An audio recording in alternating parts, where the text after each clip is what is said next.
Кутмандуу күнүңөр менен. Менин атым Актилек. Биз бүгүн сиздер менен максат деген эмне? Максатты кантип туура коюу керек? Максатка кантип жетебиз жана эмне үчүн ар бир адамда максаты болушу зарылдыгы тууралуу кеп кылабыз.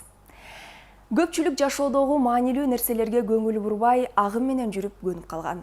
Алар аткарган жумушунан да майнап чыгара алышпайт. Буга эмне себеп?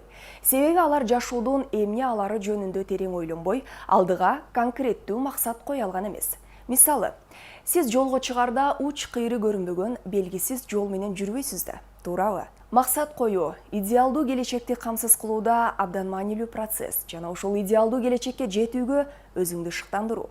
Максат коюу процесси сиз элестеткен жыргал жашоого карай кеткен жолду көрсөтөт.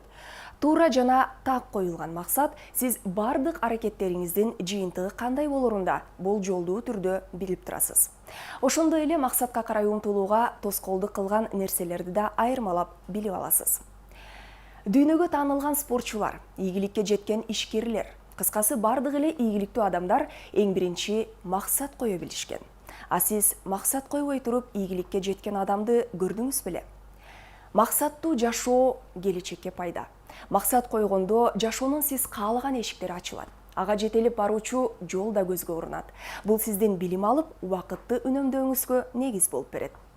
Конкреттүү максат коюу менен сиз ага жетүүдөгү ийгиликтерди башкара билесиз. Бул багытта жараткан ар бир ийгилигиңизге кубанууга мүмкүнчүлүк түзүлөт. Мурда сизге кызыксыз болгон прогрессти көрө аласыз. Мындан сырткары, өзүңүзгө болгон ишенимиңиз бекемделип, иш аракеттериңиз да текке кетпейт. Максат коюу бир канча деңгээлге бөлүнөт. Эң эле биринчи, бул жашоодун же алдыдагы 10 жылдын ичиндеги кандай жетишкендиктерге жеткиңиз келгендигин аныктап алуу зарыл. Андан соң аларды бөлүктөргө бөлүп чыгуу керек. Ошентип белгилүү план пайда болот. Мындан соң анын үстүнөн иштеп баштайсыз.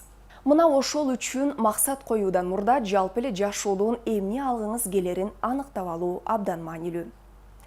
Жогоруда айтканымдай эле, максат коюудан мурда жашоодон эмне кааларыңды белгилеп алуу зарыл. Анткени бул нерсе жашоодогу маанилүү чечимдерди кабыл алууда орду чоң. Максат коюп жатканда жашооңуздун бардык өңүтүн эске алыңыз. Мисалы, карьераңызда кандай деңгээлге жеткиңиз келет же конкреттүү түрдө эмнени каалайсыз? Кайсы баскычта канча каражат тапкыңыз келет? Муну сиздин карьералык максаттарыңыз менен кантип салыштырса болот? Кандай билим алгыңыз келет? Койгон максатыңызга жетүү үчүн кандай маалымат керек? Сиздин жеке жашооңуз, үй бүлөлүү болгуңуз келеби? Эгер үй бүлөлүү болгуңуз келсе, анда балдарыңызга кантип тарбия берем деп ойлойсуз? Спортто ийгиликке жеткиңиз келеби же жөн гана дени сак жашагыңыз келеби? Кантип эс алгыңыз келет? Мунун баарын ойлонууга бир аз убакыт бөлүңүз. Андан соң ар бир категорияга бирден же экиден максаттарды белгилеп жазып коюңуз. Мунун баары сиздин кандай жашоо кечиргиңиз келерин көрсөтүп турат. Эми жазылган тизмелердин арасынан сиз үчүн эң эле маанилүү болгондорун калтырып, калганын өчүрүп салыңыз. Акырында башка бирөөлөр же ата-энеңиздин каалоосу эмес, жеке сиз жеткиңиз келген максаттар калганына ынанасыз.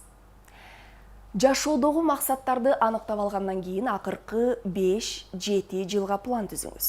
Бул план чоң максатка жетүү үчүн аткарыла турган майда кадамдардан турсун.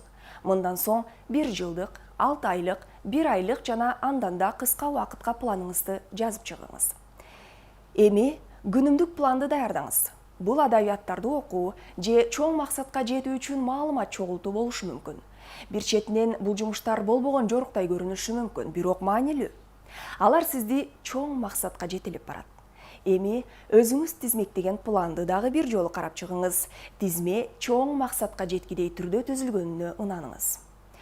Максат коюу менен биз процессти да унутпашыбыз керек. Чоң максатка түзүлгөн планды эске алып, күнүмдүк планды улам жаңылап туруу кажет. Туура максат коюу үчүн SMART-ты колдонушат. SMART деген сөз англис тилинен которгондо акылдуу дегенди билдирет. Ал мындай деп чечмеленет. S конкреттүү, M өлчөнүүчү, A жеткиликтүү, R актуалдуу, T убакыттан чектелүүчү. Ошентип максат деген мындай болушу керек. Конкреттүүлүк, эмне кылуу керек деген суроого жооп берет.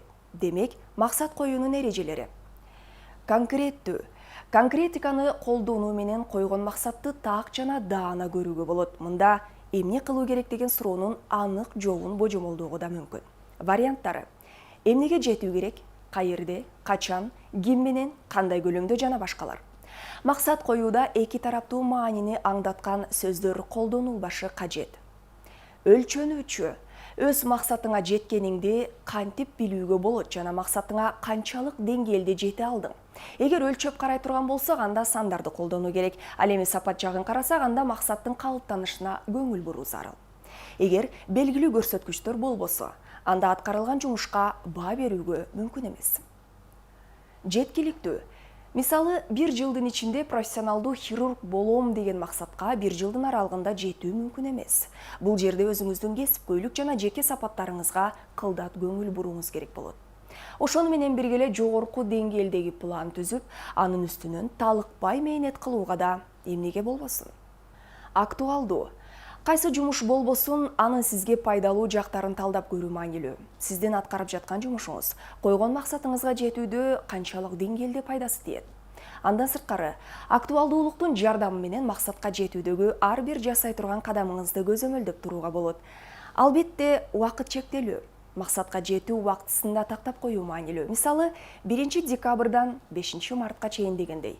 Бул критерийлердин баары койгон максатыңызга жетүү жолдорун так жана даана аныктап алууга жардам берет. Ошондой эле жемиштүү максаттарды коюуда жана ага жетишүүдө төмөнкү кошумча пайдалуу кеңештерди сунуштайбыз. Артыкчылыктарга маани бериңиз. Эгер бир канча максатыңыз болсо, алардын маанилүүлүгүнө көңүл буруңуз. Бул ашыкча оорукерчиликтен жеңилдетип, сиз үчүн эң эле маанилүү болгон нерселерге көңүл бурууга өбөлгү болот. Максаттарды белгилеп жазып коюңуз. Бул сиздин аракетиңизди чыңдап, дем күч берип, ар кадамыңызды эскертип турат. Кыска мөөнөттүү максаттар кыска убакытта эле аткарылышы керек. Эгер максатыңыз чоң болсо, канчалык аракет кылбаңыз, кол жеткистей болуп туюлушу мүмкүн. Ал эми кыска мөөнөттүү максат тез аранын ичинде аткарылып, андан ары өнүгүүгө дагы да дем күч берет. Белгилүү бир максатка жеткенден соң алдыдагы пландарга көз жүгүртүңүз. Эгер кыска мөөнөттүү максатыңызга оңой эле жетип алган болсоңуз, анда кийинки койгон максатыңыз андан бир аз татаалыраак болушу абзел. Эгер биринчи максатка жетүү сизге бир топ түйшүк жараткан болсо, анда кийинки тапшырма жеңилирээк болушу керек. Эгерде бир топ тажрыйба топтоп калган болсоңуз, анда кийинки максаттарды ошого жараша кое билиңиз. Эгерде билимиңиз жетпей жаткан болсо, анда бул көйгөйдү чечүү жолдорун карап, боштуктарды толтуруу үчүн өзүңүзгө өзүңүз дагы бир тапшырма койсоңуз болот. Ошондой эле эсиңизде болсун, эгер сиз бир максатка жетпей калсаңыз, бул баары бүттү деген кеп эмес. Тескерисинче, кийинки максатка жетишүү үчүн көп тажрыйба топтоп алганыңыз сиздин утук болуп калат. Эсиңизде болсун, убакыттын өтүшү менен максаттар да өзгөрүшү мүмкүн. Тажрыйба топтогон сайын тапшырмаларды да ошого ылайыктап өзгөртүп барыңыз. Ошондой эле качандыр бир койгон максатыңыз бүгүнкү күндө сиз үчүн анча маанилүү болбой калган болсо, алардан баш тартууга болот.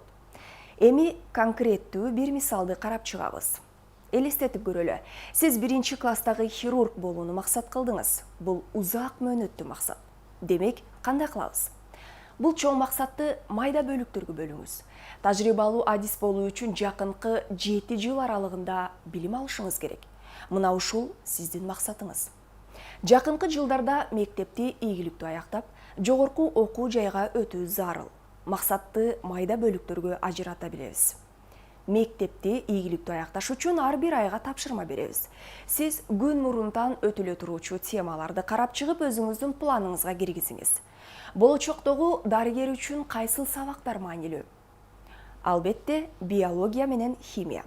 Жыйынтыгында биз ар бир күнгө белгилүү максаттарды коебуз. Күн сайын коюлуучу максаттар кандай болушу мүмкүн? Эң жөнөкөй. Окуу китептерди ачып, кийинки сабакта өтүлүүчү теманы карап чыгабыз. Мисалы, биология сабагынан органикалык заттар, аминокычкылдар жана белоктор жана андан кийинкиси тирүү организмдердеги химиялык байланыштар деген темалар болот деп коелу. Бул бир гана мисал.